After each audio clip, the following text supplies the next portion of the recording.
If you are wondering if we have a bloatware on POCO F8 Ultra, then the answer is unfortunately yes. We have many apps that are pre-installed right after the initial configuration.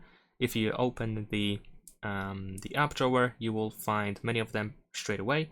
After some time, there are also some games that are pre-installed. I'm not sure why. They just are. This is something that the phone does. You can find like AliExpress, Amazon Music, Amazon Shopping, Instagram, LinkedIn, WPS Office, and so on and so forth. Many different apps that are pre-installed in here that I don't think they should really be pre-installed, especially games which appear after a short time.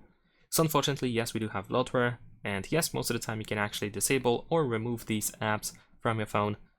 And of course, in addition to that, we also have ads in some of these apps as well, especially these Xiaomi apps that we have over here.